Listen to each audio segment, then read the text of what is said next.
same time is, thank you, Chairman, but at the same time is,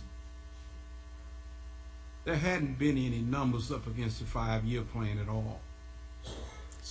One person is saying that they talked to somebody on the telephone. The other one has said that, you know, this is what it was. We talked about it, but it is not valid. Everything that's being said is not valid. And what is wrong with a 2-week delay until January 6, 2015? See, nothing. What's wrong with that when at the same time is this government, the administration, took 4.6 off the backs of all of the employees, $32 million.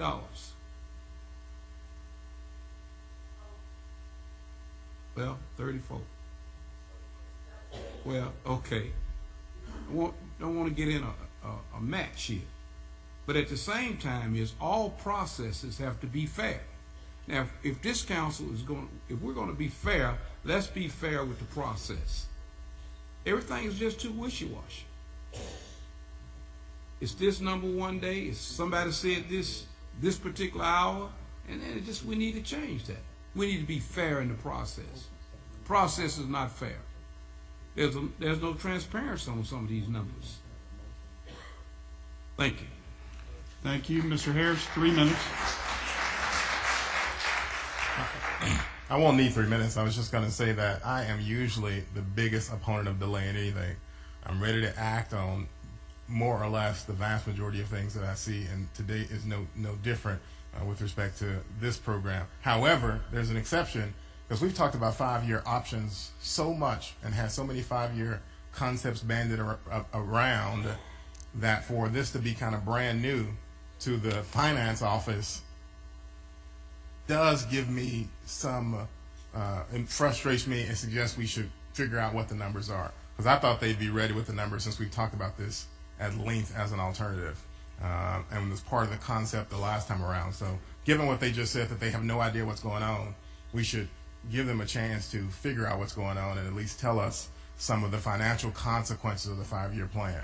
But, you know, generally, like I say, I'm against delay, but in light of what we just heard, I think we've got to probe a little bit more. Thank you, Mr. Chair. Mr. Boyd.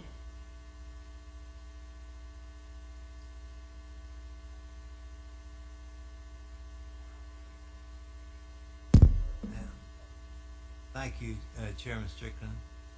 I have faith in Siegel and what they may say on the numbers, and I'd be willing to wait the 2 weeks to get something from them in writing, and so we could, I could make a better judgment on all this. 5-year, 7.5 year, but get it in writing. Thank you. Thank you. Mr. Conrad.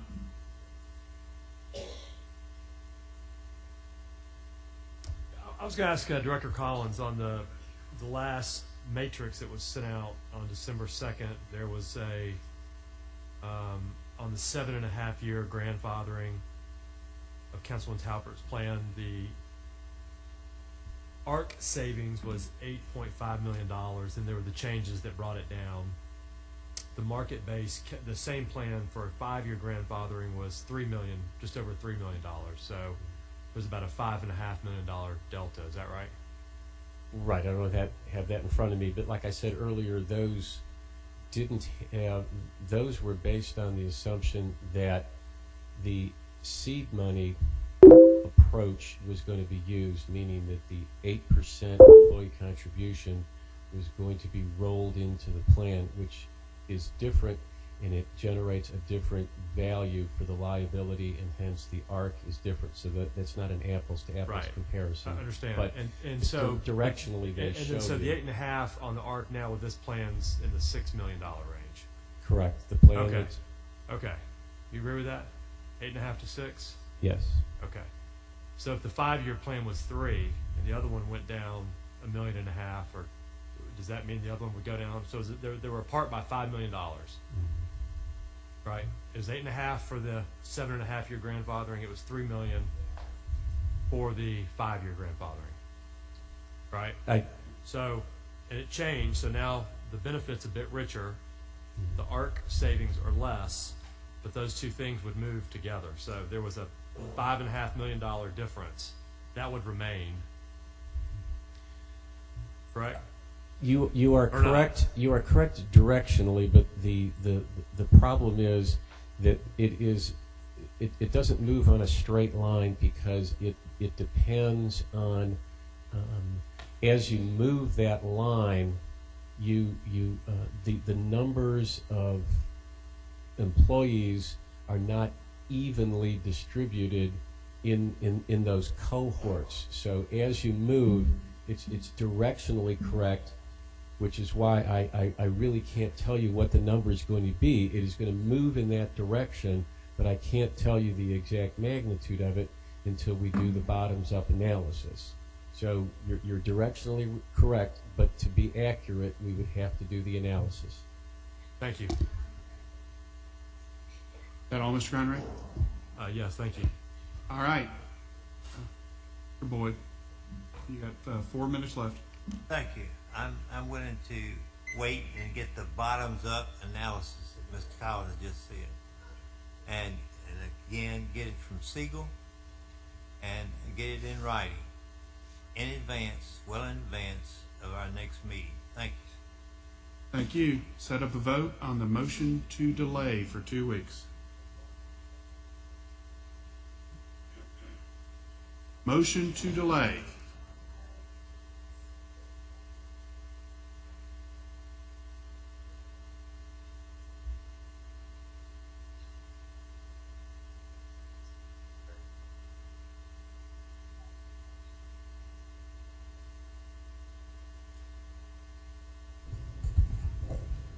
Boyd, yes. Brown, yes. Collins, yes. Conrad, no. Flynn, no. Ford, no. Fully Love, yes. Halbert, no. Harris, yes. Hedgepeth, no. Lowry, yes. Morrison, no. Chairman Strickland, no. The motion to delay fails. We're back on Mr. Harris's motion to move the figure from 7.5 years to 5 years. Mr. Harris, you have 3.5 minutes. Thank you, Mr. Chair. And I would just say that this council has 2 objectives. It appears to me a majority of the council wants to save as much as we can save and dedicate those resources to funding our art. And they want to represent the taxpayer, and I think that's a legitimate objective. I think we also, the vast majority of us, also want to be reasonable and non-cruel. And 7.5 years is a great start to this discussion, but we've got to have a number that is reasonable and based on something. Now, I've suggested that 5 years saves some money, which partly accomplishes the objectives of a majority of the council members, and that 5 years is at least reasonable based on what every company in the private sector is doing, as far as I can tell, and what 75% of public employee organizations are doing when it comes to opportunity for vesting. And so I think that this is I think what Ms. Halbert proposed was a compromise. I think this is just a slightly improved compromise based on what's happening in the real world at organizations of this size. So with that, I'd encourage council members to vote to approve this amendment. Thank you. Thank you, Mr. Flynn. Thank you, Mr. Chairman. The reason I asked for the 7.5, 5 is exactly what Councilman Harris just referenced, which is the need for savings.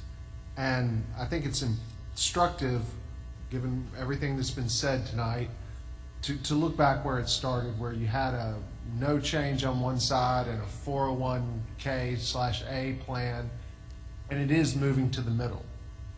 And I'm not naive enough to believe that no matter what happens with the vote tonight, that this will be the final thing we heard about it. As so many of the speakers were kind enough to point out, there's an election coming up. I'm sure it'll be an issue there. We have a July 1, 2016 start date in this. That's 2 budget cycles. But it's also, and I know we spend a lot of time talking about the different types of money and money being spent over here, and I've heard a lot of people, give facts, and that's a lot of big numbers being thrown around, but it's not the same pots of money. I know y'all don't like hearing that. I know